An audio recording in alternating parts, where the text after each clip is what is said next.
પસ્તાવોથી પાપ છૂટે છે ને જ્ઞાન થાય છે. જાણે અજાણે થયેલી ભૂલોનો પસ્તાવો કરીને ચોધારા આંસુ વહેવાવાથી ભૂલોના પાપ નાશ થાય છે. પણ શરત એ ફરી ભૂલ ન કરવાની શરતે. તો આ ગીતામાં પુરાવો છે કે ગીતા અધ્યાય 4 શ્લોક 33 થી 39 વાંચીને હું તમને સમજાવું છું. જાણો, હે અર્જુન, દ્રવ્યમય યજ્ઞ કરતાં જ્ઞાનમય યજ્ઞ વધારે ઉત્તમ છે.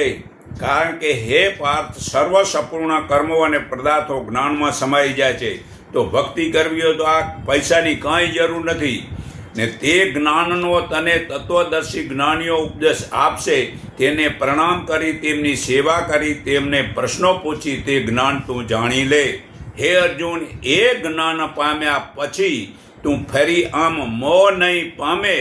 અને તે જ્ઞાન વડે સર્વ પ્રાણીઓને તું પહેલાં પોતામાં અને પછી મારામાં જોઈશ.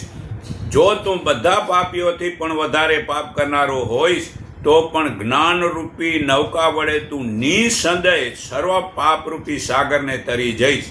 હે અર્જુન, જેમ પ્રજ્વલિત અગ્નિ લાકડાને સંપૂર્ણ બાળે છે તેમ જ્ઞાનરૂપી અગ્નિ સર્વ કર્મોને બાળીને ભસ્મ કરી નાખે છે.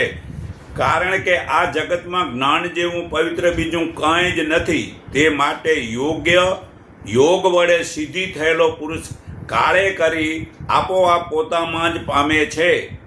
શ્રદ્ધાવાન અને તત્પર અને જીતેન્દ્રિય પુરુષ જ આ જ્ઞાન મેળવે છે. જ્ઞાન પામી તરત જ તે મોક્ષરૂપ પરમ શાંતિ પામે છે.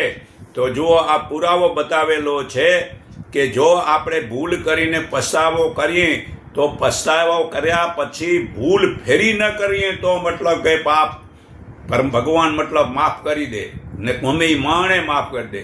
પણ એકવાર પસ્તાવો કરીએ અને ઓલો માફ કરી દે ને વળી પાછા ભૂલ કર્યા રાખીએ તો ખેદીએ મતલબ કે એ માફ ન કરે, કોઈ માણે ન કરે ને ભગવાને માફ ન કરે. બાકી જો આપણે ખરેખર પસ્તાવો કરીએ, ભૂલ તો માણસ માત્રકને થાય. કોઈ એવું માણ નથી કે ભૂલ ન થાય. કોનાથી ઓછી થાય, કોનાથી વધુ થાય. ભૂલ તો થાય, પણ ભૂલ થયા પછી અફસોસ કરે તો 100% એ બીજી વાર ભૂલ નહીં કરે.